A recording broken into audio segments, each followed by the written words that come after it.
It's the Happy Families podcast. It's the podcast for the time-poor parent who just wants answers now. Hello, this is Dr. Justin Coulson. Welcome to another week, another edition of the Happy Families podcast. Today, joining me, Detective Superintendent Jane Crossling from the Australian Centre to Counter Child Exploitation, otherwise known as ACE. Jane has been on the podcast a couple of times now, talking about all things online, all the challenges that we face when it comes to keeping our children safe and working with the police to counter child exploitation. You can imagine that Jane has a lot of wisdom and, unfortunately, a whole lot of experience that we don't really want to experience ourselves to lean on. Jane, welcome to the podcast. Thanks for joining me. Thank you, Justin. I want to have a conversation with you today about something that there's been a lot of noise about in the media over the last couple of weeks. And I have to be honest, I don't think it's that big of a deal. And I'd love for you to either put me straight or provide me with the reassurance so long as a few things are taken care of. The topic is parents taking photos of their kids in their school uniform and posting them online. So obviously in the last couple of weeks, the entire nation has returned from summer holidays, Christmas holidays. Everyone's kids have gone back to school. And I can't count on all my fingers and all my toes the number of my Facebook friends, my Instagram friends who have been sharing photos of their kids online saying first day of school or look at this happy bunch. And for me, I'm looking at it going, I don't know why there's all these news articles about the potential threats. Obviously, I'm not working in the area that you're working in, but is it really that risky to post a pic of your kids outside their school or in their school uniform online to celebrate the fact that they've done something awesome or they're going back to school or they're about to win the cross country or they've won the swimming carnival or whatever it is? What's the hype around this, and is it overstated or is it legitimate? Okay, it's legitimate, and we welcome the opportunity to talk about some of the reasons why we do say it is legitimate. So we're not for a moment saying don't post. It's just that you need to take a moment to work out, are you posting safely? So I think it'd be really a poor message from law enforcement to come out to say, no, don't take photos of your kids. Don't share those moments with people in your life. But there are ways to do it that are much more safe than what we frequently see. So we can talk about it from a law enforcement perspective to say in two key areas of what we see that's quite concerning. One is that there's too much information in the imagery that allows a young person or indeed their family to be groomed for sexual purposes.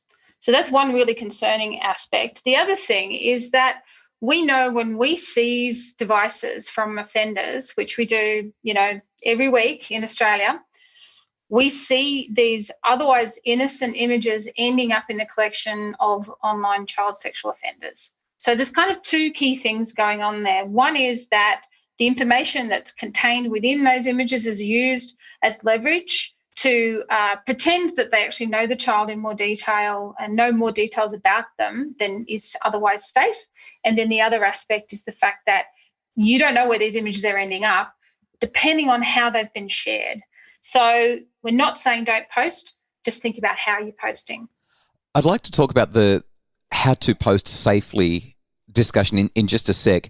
I'm hearing what you're saying. I talk to a lot of parents day in and day out. I talk to school teachers day in and day out. I've got my own 6 kids, obviously.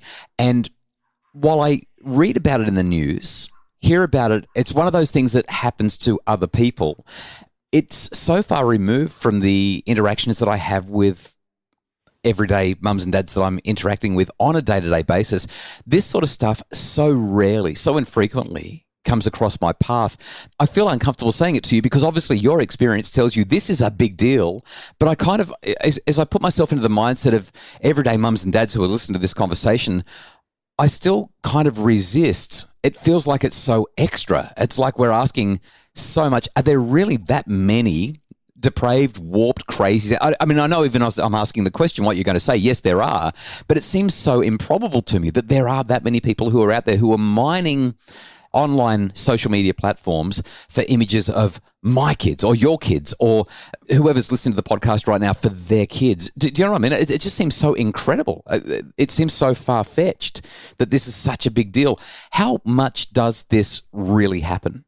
Well, it's just one of the many tools that an online groomer or an offender might use. So when we've spoken in the past, we talk about sexual extortion. Right. This is one of the tactics that sexual extorters would use to say, oh, you know me, I'm a friend of a friend, I also go to school X.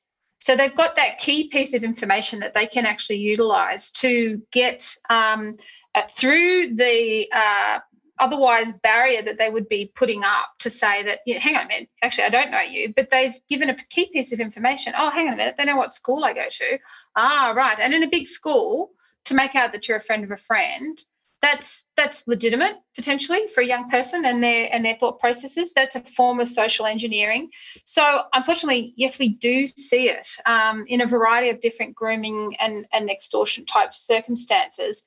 Additionally, we absolutely see a lot of kids in school uniforms in the collections. And as you might appreciate, over the years when we've been seizing devices, the amount of data and the amount of images that actually equates to just gets bigger and bigger and bigger. And we don't want to necessarily see all of these what we might call innocent images ending up in these collections, because it's hard to know why they're in there. What has the offender done with those images? How have they interacted with them? And why would they even want them to be in there? And we've got no idea how they ended up there necessarily. And it might have been due to just poor security on behalf of the young person themselves or maybe the adult. I really appreciate you being patient with me in me asking that question. But I can't help but think that it's one of those things that people must be rolling their eyes about. At least a portion of the population would be rolling their eyes about and saying, oh, for goodness sakes, we have to be scared of everything. Can I not just post a picture of my kids? So let's move to the practical realities then. If there are, and of course I take you at your word on this, I absolutely believe you. If there are bad actors out there who have wicked and evil intentions in terms of the way that they might interact either with our children or just imagery of our children online. But we still want to share that photo with the grandparents or with the aunties and uncles or with our friends' circle on social media platforms. I mean, it feels like we should have that right. We should be able to do that and do so in a way that doesn't put our children or our families at risk. What kind of advice does the Australian Centre to Counter Child Exploitation, ACE, and the Australian Federal Police, what kind of advice do you give to parents so that they can do so safely? It's really not all that complex. What our message here is, it's about urging parents who want to share those images, and we understand parents will want to do that, and that's one of the key benefits in these sorts of social media platforms is to share. Just make sure they have appropriate privacy settings in place. That's all we're suggesting. So, you should only share those images with people that you know and trust. We would ideally suggest that parents, if they want to share anything on their own social media platforms, that they actually know everybody that they're friends with. Are they artificially creating a vulnerability because they have friends that they don't actually know in the real world? So this is an opportunity for parents to do a little bit of a privacy checkup, and there are ways to do that depending on what platform you're on that are pretty easy. We would just say, have a think about who might actually need access to these children, and yes, keep all of the family in there. That's how Facebook currently is really the space for that type of sharing. This is why the teenagers have left that particular platform, we know, in droves, because it's become that kind of more family oriented, and we have a lot of the grandparents that have moved into that space, which is a positive, because I think that's one of the real pro technology aspects that we can promote, to say that for some older Australians it is actually a way to keep connected, particularly if there's any tyranny of distance, as we frequently experience in this country. But it's also a protective factor, right? Like if you know that your parents and your grandparents, your aunties and your uncles and all of your extended family are on that platform, then you're much less likely to post things that could be incriminating. You're going to be on your best behaviour. Yes, for the young people. That's not to say that they're on other platforms that parents may not know about, and that they might be doing slightly riskier things. But with the focus on parents, we feel that there's an opportunity for parents to act as good role models. Yeah. So if parents are giving some thought to the type of material and the online presence that they're responsible for curating, then they're good role models for their children as well. if young people grow up in that environment where parents are sharing absolutely everything, then it could be that young people see that as quite normalised behaviour, and that there is a risk where a young person won't necessarily do the same sense checking and, show the same level of care when it comes to posting. So I think it's part of a broader conversation in a family unit, and it's also, there's some ethical considerations here as well. Do the kids themselves want to have their images shared? That's one question. And if kids knew that it was only in a limited and controlled environment, then maybe they're comfortable with that. But they themselves have a role in this and maybe some voice. And the other question that we sometimes ask of parents is, what do you think the ethics are of sharing images on your profile of other children? Do you seek the permission of other parents to do that? Are parents talking amongst each other about the appropriateness of sharing these sorts of images? So I think these are considerations and questions that I'm not sure people are having these sorts of conversations generally. While you were sharing those ideas, I just jumped into my Facebook profile and attempted to, just as a rehearsal to see how easy this is, just went to share a picture of from one of my photo albums. And when you jump into Facebook, all you have to do is there's a button underneath your name when you're creating a post, and it says, who do you want to share it with? So I've clicked on that, and I can share it publicly with anyone on or off Facebook. I can share it with my friends, or there's another button, close friends, or friends accept, or specific friends, or only me. And then there's custom audiences that you can create. So I've got a handful of custom audiences in my personal profile on Facebook, where if I'm sharing stuff that is perhaps a little bit more personal, it only goes to that really close group of people, where if it's something more, ostentatious, then I can share it a lot more publicly. It's very, very easy to do it, like you said. But I'm going to guess that most of the time, many people are just popping it up there and pressing the share button, and out it goes. Yeah, we think that might be happening. And even if people are posting to friends only, they may have accepted friendship requests a long time ago, and they're not actually really real well friends. So having a little think about, what does your friendship group actually look like? And do you actually genuinely know everybody that you are friends with? And do you know that that's where all of these images are going of your child, with or without their consent? Detective Superintendent Jane Crossling from ACE, the Australian Centre to Counter Child Exploitation. Is there anything else that you think parents really need to know about other than what we've talked about? That is, yes, it's okay to share, but do it responsibly. Make sure you know who you're sharing it with and how.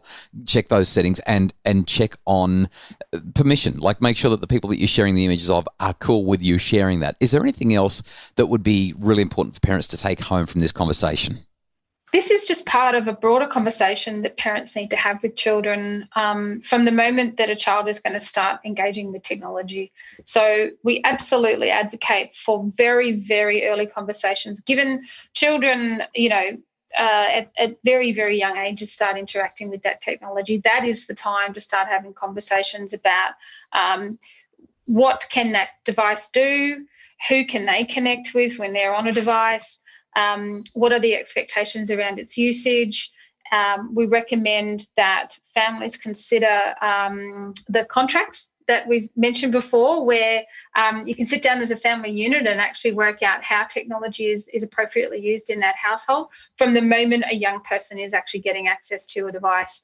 And then having those conversations around what does a trusted family member or adult look like in the event that they do need to talk to somebody. These are all parts of the holistic approach we would want to take to online safety, ensuring that there are open doors and ongoing communication, so that if something were to go wrong, they would know to bring that problem to the parent. Having a parent actually sit down and look at their own settings, but also the settings of any other technology that the young person is using as well.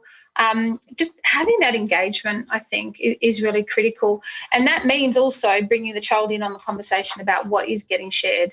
And, as a parent, I've realised now I've posted some what I think are funny images of my daughter, and she's made reference years later to sort of say, you didn't ever check with me, Mum, and I realised. No, I actually didn't. And yes, it was only shared to friends, but I realise now that I probably should have been getting just a little bit more, consent from her and having that level of engagement. We talked about safety messages, but we didn't talk about those sorts of things as well. So I think, the obvious thing that we've been talking about is back to school. But this goes beyond that. And the timing of some of our messaging has been back to school, but it doesn't just stop there. So the obvious message is, don't show school logos, don't stand in front of your house with your street name or your house number, don't stand in front of the school sign. It just gives way too much information that it makes it very, very easy for a young person to be groomed. But then the conversation can't just stop there. It has to be in every facet of their life, when they're playing sport, when they're in after school activities and things like that. Every facet of their life, it just needs to be an ongoing component in a much more holistic way. Really grateful for this conversation. Detective Superintendent Jane Crossling from the Australian Centre to Counter Child Exploitation, or ACE. All the resources for parents who want to know more are at the ACE website. That's ACCCE.gov.au. Yes. And we'll link to that in the show notes. Jane, thank you for your pragmatic approach to this, because I really thought for a moment that you were going to say, stop sharing photos of your kids. I love that you've said do it, but do it the right way. Do it safely and make sure that you're protecting the interests of your child and keep on having those conversations. I look forward to having you back on the podcast again. Look forward to that really soon. The Happy Families podcast is produced by Justin Rollon from Bridge Media. Craig Bruce is our executive producer. And for more information about keeping your kids safe, check out the ACE website, or for how to make your family happier, please visit us at happyfamilies.com.au.